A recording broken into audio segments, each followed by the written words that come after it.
This segment is titled Esteemable Acts. It emerged from a conversation with my dear friend Corey. We're going to address the actions that peace loving people committed to justice and equality can take to build bridges in our society. I'm Joanne Smikle. Thank you for tuning in to my YouTube channel. I've struggled with what I want to say about our divided nation. I'm compelled to use my voice for the pursuit of justice and peace, in that order. As I struggled with what I want to say, I decided to begin with a conversation I had with Corey McCarthy, a young man that I dearly love and respect. He's been through addiction, incarceration, and a number of other stumbles and tumbles. We were talking about the growing racial chasm in our country. We were trying to figure out what one individual can do, specifically what he and I can do. Corey told me about a conversation with a nun after his incarceration. He was grappling with how to create a new life that he could be proud of. He and the nun discussed self-esteem.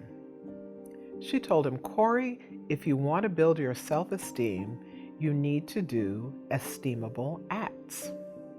Corey has stayed on the path of esteemable acts, volunteering in his community, becoming an exceptional father, and doing outreach to inmates. As we kept talking, I started thinking about esteemable acts for justice and peace. I started thinking about how everyday folk can simply do esteemable acts. As I kept thinking about it, I realized that esteemable acts don't begin with action or even with language. They begin with esteemable thoughts. Examining our thoughts requires us to be self-aware, to stop denying the existence of our biases. Many of us deny having any biases at all. We claim to be completely unbiased, to make decisions from complete objectivity. We claim that when we are at work, we've left everything else at the door. Those are pleasant delusions that keep us from dealing directly with our biases, no matter what they are. Some biases are seemingly positive, though they're not harmless. We may unconsciously attribute positive characteristics to folks who we relate to easily. We may unconsciously see people, especially people like ourselves, with halos. You can spot that tendency when we extol others who have a work ethic that's just like ours. That's a positive bias towards people who have what we deem to be an honorable work ethic. However, it's also self-centered and self-serving. It unconsciously assumes that we are the standard to which all others should be held. We can see more pervasive biases when people hire in their own images. While this may or may not be conscious, it surely happens. It's painfully obvious when we see homogeneity throughout senior levels of organizations. It's painfully obvious when we tout diversity and inclusion but create occupational ghettos by primarily hiring people of color for low-wage, low-status positions. We all know a litany of negative biases about any and every group. The trick in preparing for esteemable acts is to confront the biases that we hold, especially the ones that we deny. We know when we are in complete denial about our biases when we say, I don't see color. Of course you see color. Unless you're blind, you see color. The question is, what do you do when you see color? What's your comfort level with difference? Denial and comfort cannot coexist.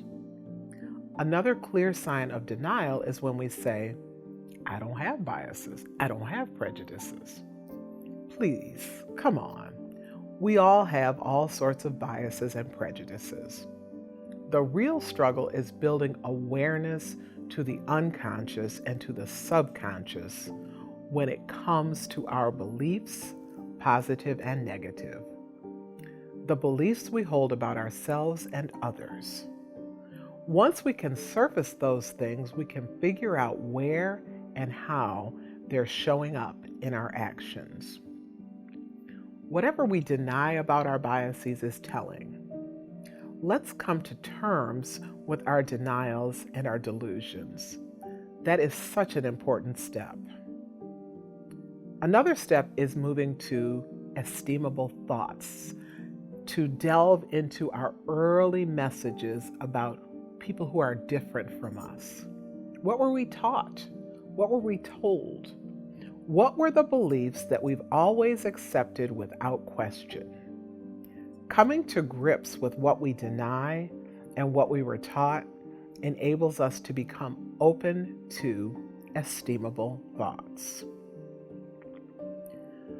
We use our raised awareness to come to terms with our unconscious biases. In my conversation with Corey, he raised that issue. He said that there are so many negative assumptions and assertions about a man who's been on drugs, been in jail. He said that there are assumptions about his tattoos, which include a trail of bullets up his arm. I'm sure there are even assumptions about the large scar on his bald head, the result of a bar fight that nearly killed him. Corey says that the expectation is not that he's well educated. The expectation is that he does not come from a two-parent home. The assumption is that he does not come from an upper middle class Irish Catholic family with two attorney parents who provided a stable and loving home. Yet he does. He now owns a contracting business. Clients are often surprised that he's well-versed on so many subjects and that he's well-spoken.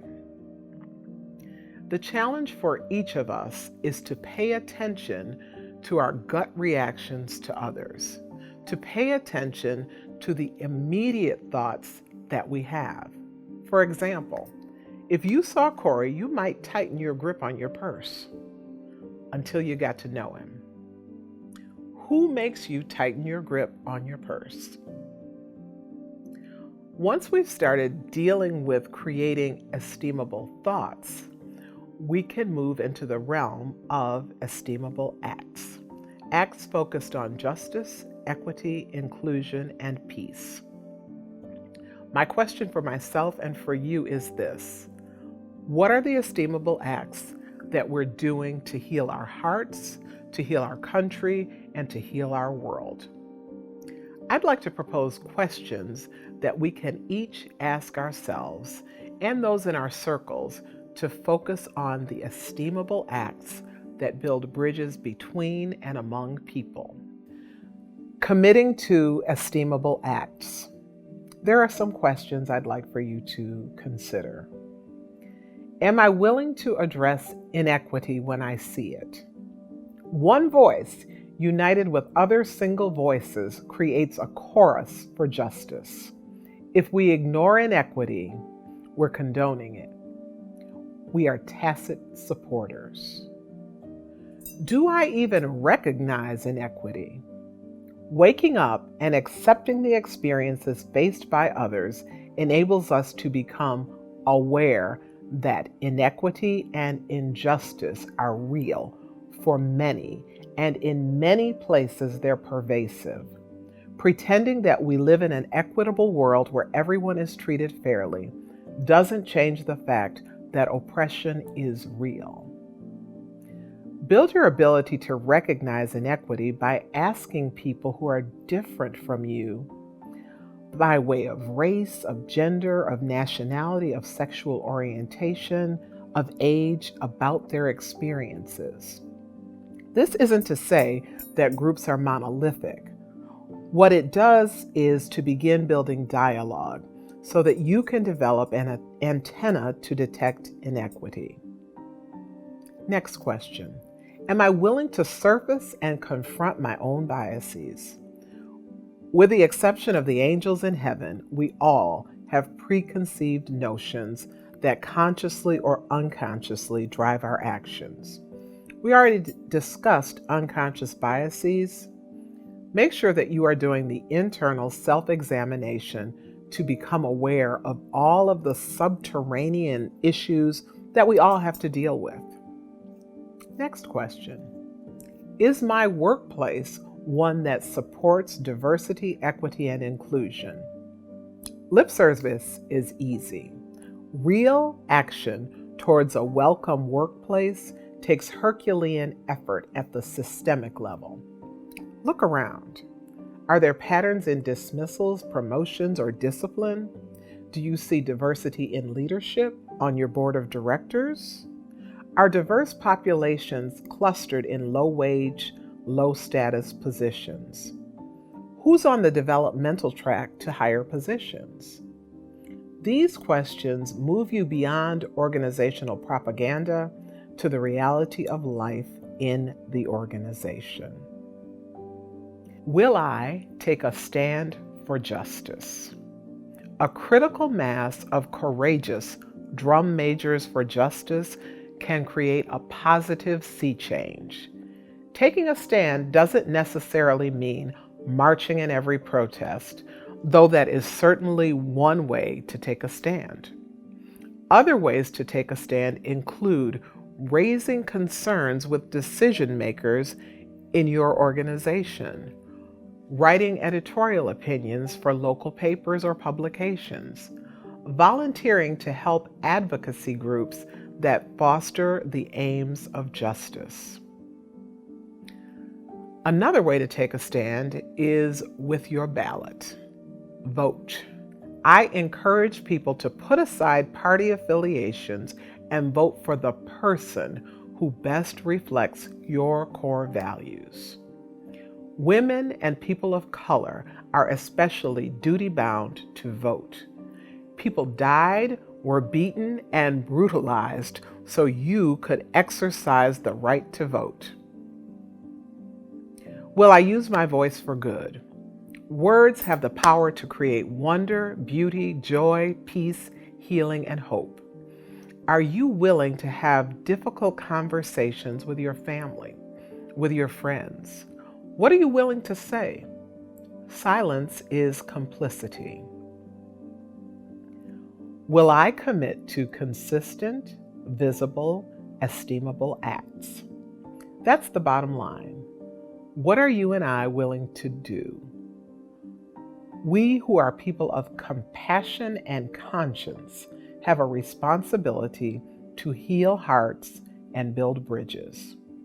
What will your esteemable acts be? When will you begin? What will you do when you get weary and feel like you're swimming upstream? Challenging systemic injustice and inequity is hard. Being a champion for real equality takes courage and consistent work. Your esteemable acts cannot just be for a moment. They have to be consistent. Your esteemable acts have to be sustainable. If you commit to the long haul, your esteemable acts will not be a short moment in time to soothe you. They will be a powerful movement. Join me in the movement to create justice, equity, and peace. As we wrap up, I want to remind you that blame and belief cannot coexist. We can't constantly look back. History, with all of its pain, is informative. Yes, we want to acknowledge and take responsibility for the ongoing harm of racism, of sexism, of ageism, of homophobia, and the many other inequities and injustices that plague us. But we can't make progress if we use all of our energy for blame. We have to believe in the possibility in the probability of a just nation, of a just world, of a peaceful nation, and a peaceful world. Blame and belief cannot coexist. Join me with Esteemable Acts, Esteemable Thoughts. Join me in believing in the limitless, powerful possibilities of uniting for justice, equity, and peace. Blame and belief cannot coexist. I'd like to close with an excerpt from The Language of Action by William M. Chase. Diversity, inclusion, generally understood and embraced, is really not about casual liberal tolerance. It's not about polite accommodation. Inclusion is, in action, the sometimes very painful awareness that other people, other races, other voices, other habits of mind have as much integrity of being, as much claim on the work and on the world as you do. And I urge you, amid all of the strife, all of the division, all of the differences that we face, I urge you to reach out and create the bond that will protect us all. For surely, surely, surely, we are all meant to be here together. Thank you for joining me on this segment of Smikle Speaks. In my heart, I hope that you will have found something that you are willing to do to create esteemable thoughts that lead you to esteemable acts.